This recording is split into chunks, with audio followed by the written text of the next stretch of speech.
Good morning students. आज की class में हम नेफ्रॉन के मल्टीपल चॉइसेस क्वेश्चन के बारे में देखेंगे, जो भी इम्पोर्टेंट चीज़ें हैं इसके अंदर। तो देखिए, हमारा जो फर्स्ट क्वेश्चन है, main function of Henle's loop is, यानी कि जो लूप ऑफ हेनले है उसका मेन फंक्शन क्या है। पहला ऑप्शन है passage of urine, second option है filtration of blood, third option है फॉर्मेशन ऑफ यूरिन और लास्ट ऑप्शन है conservation of urine. Okay, so यहाँ पे जनरल फंक्शन के बारे में नहीं पूछ रहा है, मेन फंक्शन के बारे में पूछ रहा है। यानी मेन फंक्शन क्या है, तो पैसेज ऑफ यूरिन यानी कि लूप ऑफ हेनले जो है एक पैसेज का काम करता है यूरिन के लिए, तो ये जो है गलत ऑप्शन है। फिल्ट्रेशन ऑफ ब्लड ये नहीं करता है, ये भी गलत ऑप्शन है। फॉर्मेशन ऑफ यूरिन ये भी नहीं होता है यहाँ पे, तो ये भी गलत ऑप्शन है। बेसिकली जो यूरिन फॉर्मेशन का प्रोसेस है उसमें नेफ्रॉन के सारे पार्ट्स जो हैं वो पार्टिसिपेट करते हैं और वो 3 प्रोसेस के द्वारा होता है, ठीक है। और लास्ट ऑप्शन जो है कंजर्वेशन ऑफ यूरिन, ठीक है, यानी कि लूप ऑफ हेनले का जो मेन काम है वो यूरिन को कंजर्व करना, ठीक है, या यूरिन का कंजर्वेशन करना। Okay, next question, second question देखिए, what is the function of ADH, यानी कि जो ADH है, ADH का मेन फंक्शन क्या है। ADH का मतलब क्या हो गया, एंटी डायूरेटिक हार्मोन, ठीक है, एंटी डायूरेटिक हार्मोन। यानी कि जो ADH हार्मोन है इसका मेन कार्य क्या है, तो फर्स्ट ऑप्शन है control sugar level in the blood, second option है इंक्रीज वाटर एब्जॉर्प्शन, थर्ड है डिक्रीज वाटर एब्जॉर्प्शन और लास्ट है सिंथेसिस ऑफ सॉल्ट। ओके, यानी कि इसमें से कौन सा ऑप्शन जो है वो सही है। तो हमको पता है कि जो किडनी है ना, किडनी से जो है वो यूरिन जब ब्लड जो है वो फिल्टर होता है तो उसमें जो वाटर एक्स्ट्रा वाटर फिल्टर होकर के चला जाता है, तो वो वापस से जो है जा कर के री एब्जॉर्ब होता है, यानी कि वाटर का री एब्जॉर्प्शन होता है, ठीक है। यानी कि री एब्जॉर्प्शन का जो प्रोसेस है ना, वो प्रोसेस को कंट्रोल करने का काम करता है ADH हार्मोन, है ना। कंट्रोल करने का सेंस क्या हो गया कि वाटर के री एब्जॉर्प्शन को ये क्या करता है, इंक्रीज करता है, ठीक है, वाटर री एब्जॉर्प्शन को इंक्रीज करता है, ठीक है। यानी कि जितना वाटर नॉर्मली जो है वो एब्जॉर्ब होता है तो उसके लेवल को ये ADH हार्मोन जो है वो इंक्रीज करता है, एंटी डायूरेटिक हार्मोन, ठीक है। यानी कि ये किडनी को ये बताता है कि कितना जो वाटर है वो कंजर्व करना है। इसके अलावा वाटर एब्जॉर्प्शन में भी हेल्प करता है। और बेसिकली जो ADH हार्मोन है, देखिए ये सिक्रीट कहाँ से होता है, हाइपोथैलेमस से, और पिट्यूटरी में जाकर के ये स्टोर होता है, ये हमने ऑलरेडी पढ़ रखा है, ठीक है। ADH हार्मोन हाइपोथैलेमस से निकलता है और पिट्यूटरी में जाकर के स्टोर होता है। ओके, तो यहाँ पे इस क्वेश्चन के अंदर इसका जो एग्जैक्ट आंसर है वो क्या होगा, increases water absorption. Okay, next question देखिए, जो हमारा थर्ड क्वेश्चन है, ग्लूकोज इज मेनली रीएब्जॉर्ब इन, यानी कि जो ग्लूकोज के मॉलिक्यूल्स हैं वो मेनली कहाँ पे जाकर के एब्जॉर्ब होते हैं, ठीक है। तो एक तरीके से ग्लूकोज क्या है, सिंपल शुगर का फॉर्म होता है जो कि 6 जो है कार्बन मॉलिक्यूल से मिलकर के बना होता है, या हम कह सकते हैं कार्बन एटम से मिलकर के बना होता है। यानी जो ग्लूकोज है वो 6 कार्बन एटम से मिलकर के बना होता है तथा ब्लड में जो है ये सर्क्यूलेट होता है ना। अब ये जो शुगर मॉलिक्यूल है या ग्लूकोज मॉलिक्यूल है, ये एग्जैक्टली लूप ऑफ हेनले में जा कर के एब्जॉर्ब होता है, रीएब्जॉर्ब होता है, ठीक है। यानी कि आपका जो क्वेश्चन है, ग्लूकोज इज़ मेनली रीएब्जॉर्ब इन कौन से पोर्शन में, नेफ्रॉन में कि PCT में या DCT में, लूप ऑफ हेनले में, तो जो एग्जैक्ट आंसर है वो क्या है, loop of Henle. Okay, next question देखिए, फोर्थ क्वेश्चन जो हमारा है, part of nephron impermeable to salt is, है ना। यानी कि नेफ्रॉन का जो कौन सा पार्ट है वो सॉल्ट मॉलिक्यूल्स के लिए इम्परमिएबल है ना। परमिएबल और इम्परमिएबल मेम्ब्रेन आपने ऑलरेडी पढ़ा है, ठीक है। तो बेसिकली जो नेफ्रॉन का कौन सा जो पार्ट है वो सॉल्ट के लिए इम्परमिएबल है, यहाँ पे ये पूछ रहा है, ठीक है। तो बेसिकली देखिए जो नेफ्रॉन के अंदर जब हम नेफ्रॉन के स्ट्रक्चर के बारे में स्टडी करते हैं तो बेसिकली हम यहाँ पे लूप ऑफ हेनले के बारे में डिस्कस करेंगे, ठीक है। जो डीसीटी है एग्जैक्टली ये नहीं होता है, ठीक है। कलेक्टिंग डक्ट से इसका कोई लेना देना नहीं है, ये यूरिन को कलेक्ट करने का काम करता है, ठीक है। तो और अब बच गया आपका ascending limb of loop of Henle और descending limb of loop of Henle, ठीक है। तो देखिए जो लूप ऑफ हेनले है वो ऐसे असेंडिंग और डिसेंडिंग ऐसे होता है, ठीक है।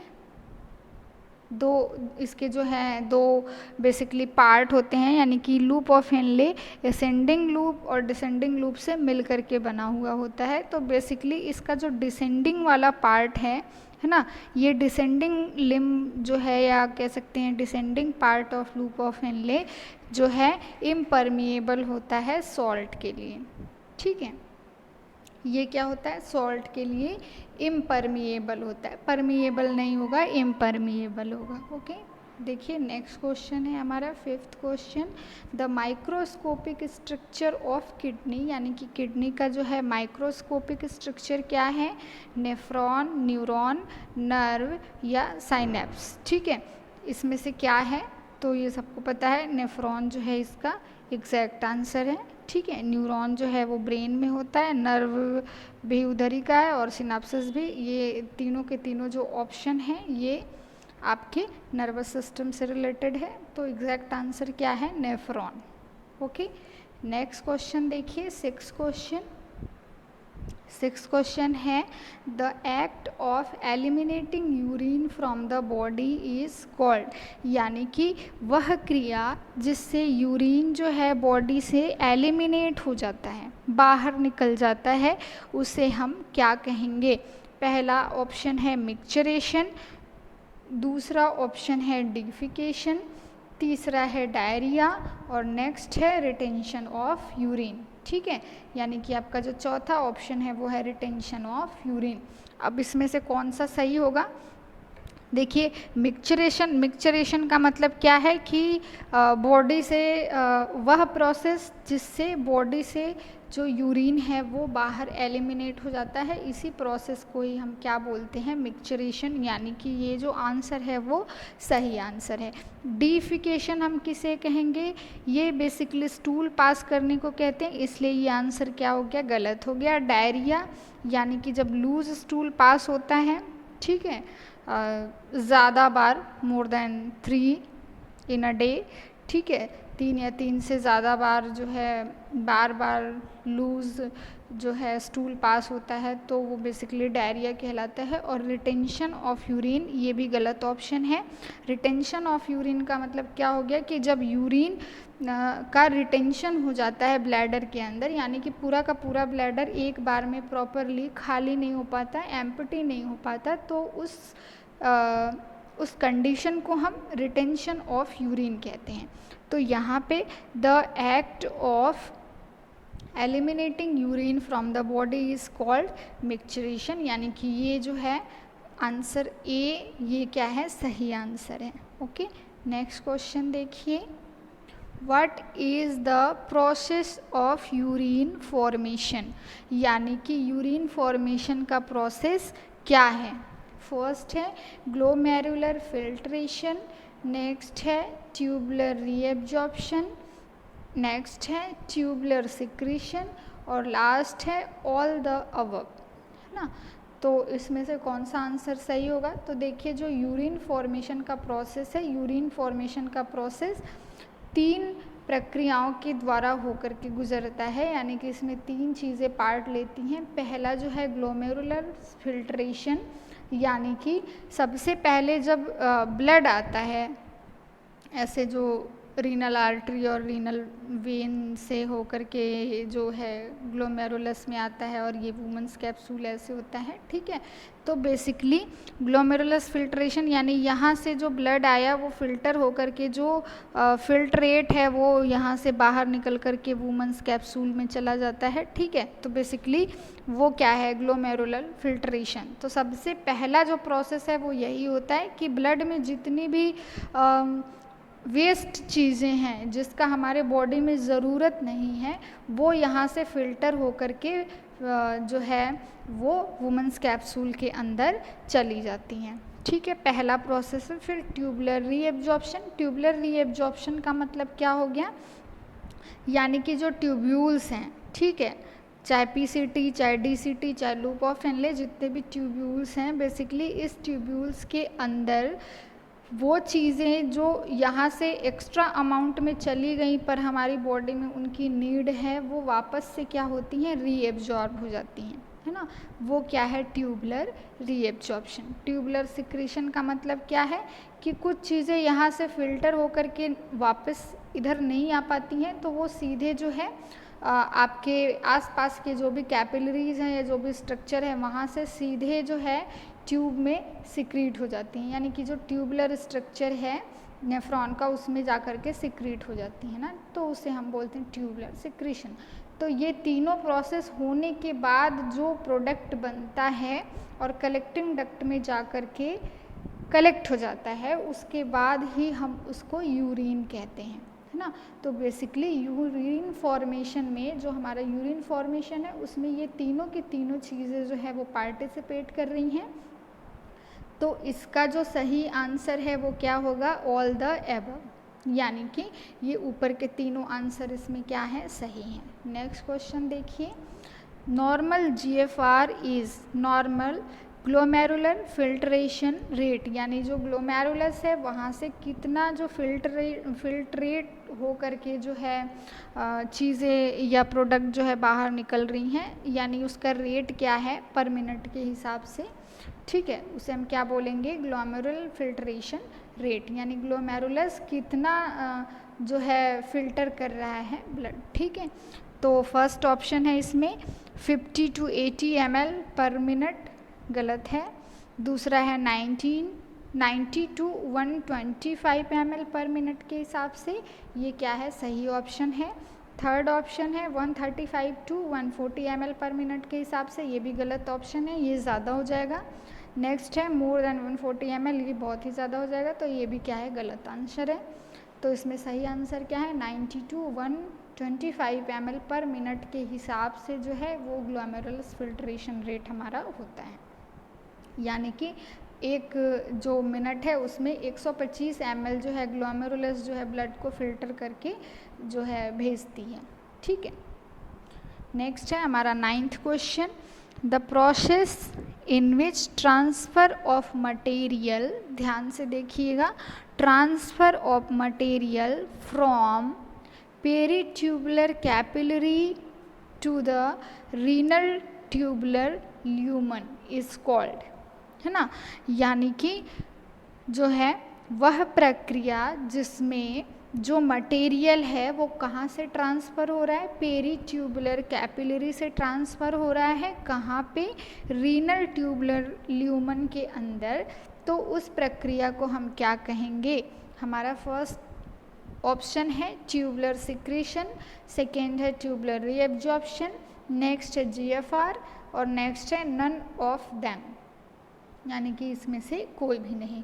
तो ट्यूबुलर सिक्रीशन अभी पीछे हमने डिस्कस किया है ना। ट्यूबुलर सिक्रीशन अगर कुछ ऐसे चीज़ें हैं जैसे कि बेसिकली ड्रग्स जो ग्लोमेरुलस जो है वो फिल्टर करके भेज नहीं पाया आगे ट्यूबुलर स्ट्रक्चर के अंदर, वुमेन्स कैप्सूल के अंदर, तो वो चीज़ें जो है पेरीट्यूबुलर कैपिलरी में से सीधे ही रीनल ट्यूब्यूल के अंदर आ जाती हैं। अगर हम इसका एक डायग्राम ड्रॉ करें, देखिए, सपोज़ करिए, ये पेन का कलर चेंज कर लेती हूँ, ठीक है। सपोज़ करिए ये जो है आपका रीनल ट्यूबुलर ल्यूमन है और ये किनारे किनारे मैंने बना दिया दोनों साइड में, आपका ब्लू कलर का पेरीट्यूबुलर कैपिलरीज। ठीक है, तो पेरीट्यूबुलर कैपिलरीज जो हैं इसमें से कुछ जो चीज़ें हैं वो सीधे ऐसे निकल करके क्या कहाँ आ जाती हैं आपके रीनल ट्यूबुलर ल्यूमन के अंदर, यानी कि ये पेरीट्यूबुलर स्पेस है, पेरीट्यूबुलर कैपिलरीज हैं, यहाँ से जो मटेरियल है वो किधर मूव कर रही है, रीनल ट्यूबुलर ल्यूमन के अंदर।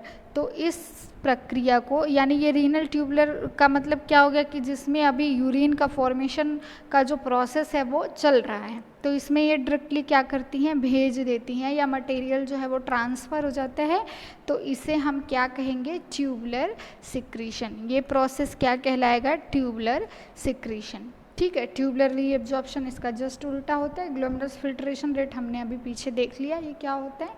नेक्स्ट क्वेश्चन देखिए, 10th क्वेश्चन है, the process by which the nephron remove water and solute from the tubular fluid यानी कि pre urine and return them to the circulating blood is called, है ना। इसका मतलब क्या हुआ कि वह प्रोसेस जिसके द्वारा जो नेफ्रॉन है वो वाटर को व अन्य सॉल्यूट को ट्यूबुलर फ्लूइड से, यानी कि जहाँ पे अभी यूरिन का फॉर्मेशन हो रहा है, प्री यूरिन लिखा हुआ है, यानी अभी यूरिन बना नहीं है, पहले की जो प्रक्रिया है ना, वहाँ से कहाँ रिटर्न कर दे रहा है, टू द सर्कुलेटिंग ब्लड के अंदर सर्कुलेट कर दे रहा है ना। यानी कि सपोज करिए कि ये ट्यूब है और ये फिर से वही पीछे वाला ही स्ट्रक्चर बना रही हूँ, पेरीट्यूबुलर कैपिलरीज हैं।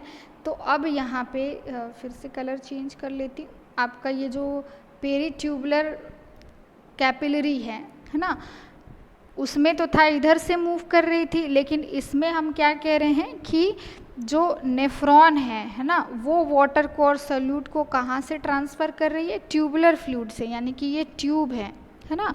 तो बेसिकली ट्यूबुलर फ्लूइड से कहाँ पे ट्रांसफ़र कर रही है, सीधे ब्लड के अंदर। सीधे ब्लड के अंदर का क्या मतलब हो गया कि जो आपका पेरीट्यूबुलर कैपिलरीज हैं, है ना, पेरीट्यूबुलर कैपिलरीज यानी किनारे किनारे जो कैपिलरीज हैं उसी में ऑब्वियसली ब्लड होंगी। अगर ब्लड सर्कुलेट हो रहा है तो किसी ब्लड कैपिलरीज के अंदर ही होगा। तो यहाँ से जो भी आपका मटेरियल है या वाटर है या सॉल्यूट है वो आपके ब्लड में जा कर के सर्कुलेट हो जा रहा है, तो ये प्रोसेस क्या कहलाएगा, ये ऐसा पूछ रहा है। तो हमारा जो फर्स्ट ऑप्शन है वो है ट्यूबुलर सिक्रीशन, तो ये बेसिकली नहीं होगा क्योंकि ये हमने पीछे देख लिया। नेक्स्ट है ट्यूबुलर रीएब्जॉर्प्शन, जो कि सही आंसर है। जैसे कि हम वाटर के बारे में बात करें, जो एडीएच हार्मोन है उसके प्रेजेंस में जो एक्सेस वाटर है वो यहाँ से सीधे सीधे क्या होता है, ब्लड में जा कर के सर्कुलेट हो जाता है, यानी कि पेरीट्यूबुलर कैपिलरीज के अंदर चला जाता है, ब्लड में जा कर के सर्कुलेट होने लगता है। ग्लोमेरुलर फिल्ट्रेशन इसमें भी नहीं होगा, और नन ऑफ द एबव ये भी क्या है, गलत ऑप्शन है। ठीक है, तो हमारे जो 10th क्वेश्चन का आंसर है वो क्या है, ट्यूबुलर रीएब्जॉर्प्शन। ओके, तो इस तरीके से हमने जो है 10 क्वेश्चन के बारे में आज की क्लास में स्टडी किया, देखा कि किस क्वेश्चन का आंसर क्या है। आई होप आपको ये वीडियो अच्छे से समझ में आया होगा। Thank you.